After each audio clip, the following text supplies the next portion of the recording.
I've covered all sorts of flashy villains and universe-altering events in Ben 10, so I think it's about time to narrow down a bit and focus on a much smaller character who still managed to leave a pretty lasting impact on Ben 10 as a series, that character being Captain Nemesis. We'll particularly focus in on his 2 appearances during the Alien Force era of the show, where we get the introduction of his character and follow-up episode that might very well be the darkest episode in the franchise. Not dark for the sake of being edgy or world-shattering, but dark in a much more intimate and upsetting kind of way. And then for the sake of being thorough, we'll touch on his very quite tonally different appearance come Omniverse. But before we do that, a quick surface-level look at the character at the point he entered the series. Captain Nemesis making his debut appearance in June 2010 in the episode Hero Time. Out of series, he comes at a point in time post the release of the first Iron Man film when Tony Stark really got his spotlight, being the new cool superhero following decades of being far less popular. What I'm getting at is that Captain Nemesis, or Carl Nesmith, is the Iron Man stand-in for Ben 10, wearing his own high-tech suit of armor along with having a Java stand-in of his own, that and the striking resemblance between him and Tony Stark. Not to get too ahead of ourselves, but the major difference between the characters being that Captain Nemesis, as the name suggests, might not be all that good of a guy. Following his history of being a world-famous superhero, along with being our series protagonist Ben's personal idol.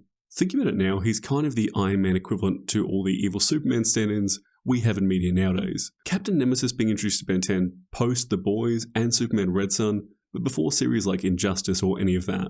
Now we get into the recap part of the video. I'll be going over everything that happens with the character in series, with my own thoughts and feelings scattered throughout. Immediately dating this episode, we open with a Twilight parody. I'd completely forgotten that there were years where just about every TV show imaginable had their own Twilight parody worked in there somewhere.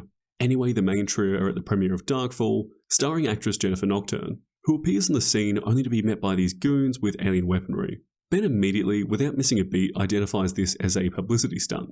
With that stunt leading to, and once again very much a product of its time, the introduction of Captain Nemesis suiting up in his power armor in a very Iron Man sort of way, even if it's a bit clunkier with other people actively putting it together around him. Ben now not being so confident in it being a stunt after seeing the weapons they're using, him getting involved as Spider-Monkey. Ben not messing around in the slightest, pretty systematically taking down these guys without all that much trouble, pretty much handling things himself before Captain Nemesis comes on the scene, knocking the last one out. A pretty underwhelming entry on his part, that fueling later character motivations. That and Jennifer runs over and gives Ben a kiss. Right after Ben just told Nemesis just how big of a fan he is of him, Ben not only taking his spotlight, but presumably Jennifer's attention as well. Back home, Ben's stunt now made the news, with the media referring to the two of them as Benifer. A nice note here, Julie believes Ben right away that him and Jennifer are just mates. Really shows how strong their relationship was at this point in the series, even if she's not all that thrilled about it, knowing that Ben is more obsessed with Captain Nemesis than he is with anything else. A trait he shares with series staple Will Harang, with Harang tearing Ben apart in the news, saying Ben doesn't even begin to compare to a hero like Captain Nemesis. And for the sake of public appearances, Ben ends up joining Jennifer to Nemesis or Carl's party, it taking place in a very Stark Tower-style building, complete with this enormous statue and later set piece for the third act. Ben being thrilled to bits to see Captain Nemesis, whereas he's less than impressed Ben made an appearance. I love how dismissive he is here, intentionally stuffing up Ben's name, talking himself up, being against Ben while Ben's there egging him on, being this enormous fan. Post-party, Nemesis is venting his frustration at his Java stand-in, obsessing over Ben and his own image, lashing out at Simons, clearly only caring about him being in the spotlight. Going forward a bit, Simon's working with Will Harang for their next publicity stunt. And with that, a pretty one-note villain called Computron comes out of a portal saying something about wanting to take over the world. Him and his minions are these very stripped down, very much Ultimate Alien style robots with the classic red and silver or blue and silver for his minions. Anyway, somehow Ben finds out about it, making pretty quick work of them, swapping between Jet Ray and Armadillo, having a pretty easy time tossing these robots about. Whereas Captain Nemesis, on the other hand, does not appear to be having the easiest time in the world, even if he does take out Computron. As Ben is quick to point out, he took down 10 of them while his Nemesis took down 1, joking that maybe Nemesis could be his sidekick. Will Harang being pretty quick to twist Ben's words, giving Nemesis a chance to turn that into a bit of a public competition between the two of them in the form of a charity event. Behind the scenes, Gwen and Kevin worked out that Captain Nemesis's company provided the weapons for the start of the episode and are now paying for the criminals' lawyers. Cut to the charity event and Jennifer is hosting the new story of Captain Nemesis versus Ben. We get some great little events here. It's a lot of fun to see the comparison between the two of them. Nemesis versus Humongosaur in a train throwing competition where Ben, Continuing on theme, totally outclasses Nemesis. Then the race portion of the event where Ben mistransforms into Wrath. Ben is Wrath getting frustrated for losing and just assaults Nemesis for rocketing him in the face earlier during that race. And the final event, the pair of them have a tug of war. I love the little bit of them both yelling their names out, with Ben giving Nemesis a hard time over it. I really like how witty this episode is. When Ben actually applies himself as forearms using all forearms, he has a pretty easy time. Captain Nemesis not having a great time handling his loss here, not being a great sportsman, whereas Ben is pretty nonchalant about winning. Harang calling this whole thing the fall of a great American icon.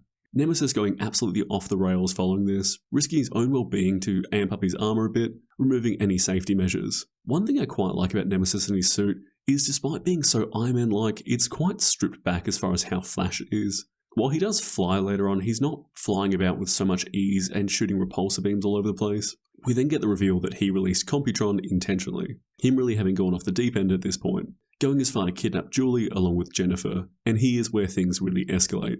Nemesis answering Julie's phone and Ben getting right to business. Without a word, Ben walks in going straight to Ultimate Humongosaur and walking right up to Nemesis. He's not angry, he's not lashing out, but he is taking the situation dead seriously. Ben really calculating how he's handling himself, hitting Nemesis the second he starts talking. There's no quipping, he's just silently laying into him. Even with all the upgrades to his suit, there's no competition here. And Nemesis reveals there's a classic comic book situation where Ben can only choose to save either Julie or Jennifer. Ben, without hesitating, chooses Julie, while the whole time knowing Gwen and Kevin will be there to save Jennifer. The difference between him and Nemesis being that Ben has friends. Ben going right back into the fight, Kevin being quick to point out that even coated in stone, Carl's suit has gotten so hot he can feel it through the stone while hitting him. The suit clearly overheating. He monologues a bit before calling himself Overlord, Ben telling him he should call a good therapist. Ben quite cleverly deciding to douse down Overlord in water before absorbing all the moisture right out from his suit, leaving it fragile enough to break apart. Ben scolding him for how far he's fallen, giving him the line, "It's not about fame, it's about helping people." Moving on to the next episode, and this is quite a heavy one. We have this slowly developing relationship with Jennifer and Carl, following him actively trying to kill her multiple times. And that's not including the initial stunt at the beginning of the episode. With her now falling for him, visiting him in prison every day, eventuating her helping him escape. With their relationship becoming toxic and she finds herself feeding into his delusions. Speaking of, he's back to calling himself Captain Nemesis. Her becoming a victim of their relationship, being unable to leave in a very realistic kind of way.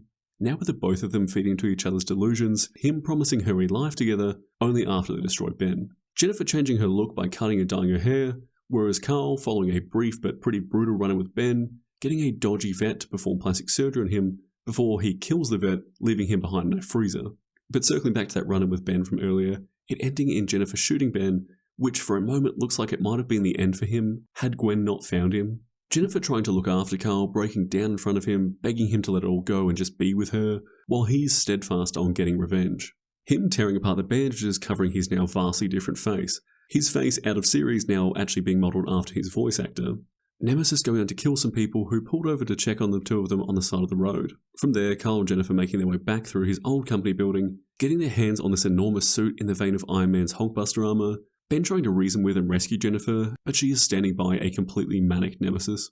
Ben is Edel going face to face with Nemesis for the second time, him just lashing out at Ben before Jennifer gets in what I'll now call the Ben Buster armor, really laying into him, tossing him about all over the place.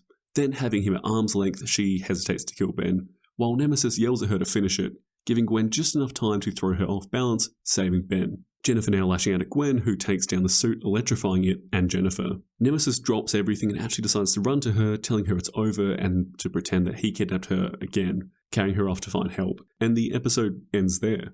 Before we move on to Omniverse, I just want to touch on both of these quickly. These episodes were very reflective of the more mature tone that Alien Force and Ultimate Alien were really known for. Aging up the characters along with its audience, bringing in more mature themes and subject matters, like relationships like this or just normal relationship dynamics, romantic or otherwise. That and all the weight of the world being now put on Ben's shoulders, especially with his newfound fame. A real tonal shift moving on to Omniverse. We start with a flashback to Captain Kangaroo, who was very much the Captain Nemesis stand-in of the classic series, being apprehended by Ben and Nemesis before he took a turn for the worse. Now in present day, the two of them joining forces, with Carl now being back on his feet, and by the looks of it, his face got back to his original look. That or the mustache and Omniverse art style are throwing me off. Him now joining forces with Billy Billions, becoming a member of the Avengers. Them falling back into the staged villain takedowns, now working with some of Ben's lesser rogues gallery. Not a lot to this one. Nemesis as a character is really stripped back to the surface level. They've totally dropped the more serious tone he had, now being more in line with how he was when he first appeared in series before ever meeting Ben. Him even having very little dialogue whatsoever. Nearly all of it boils down to him butting heads with Captain Kangaroo, or wanting the Avengers to be named the Nemesis 4. We do, however, get a really fun action sequence with Ben as Brainstorm taking down the, as he puts it, 3 or 4 of them. Him actively choosing Brainstorm to prove the point he could take all of them down with any alien he uses. Going to short-circuit Nemesis's suit pretty quickly. From there, their team dynamic falls apart pretty quickly, deciding rather than to be a team of heroes, they'd be a villain team. It eventuating with the team being exposed as frauds, and to the best of my knowledge, the last we see of Nemesis is him flying off into the distance. And that's about it. We have an interesting bell curve as far as his character goes, him starting off as just a fraudulent hero, then having this particularly dark downward spiral, before a bit of a character reset come Omniverse. If you have any thoughts or feelings about Nemesis or anything I've said really, let me know.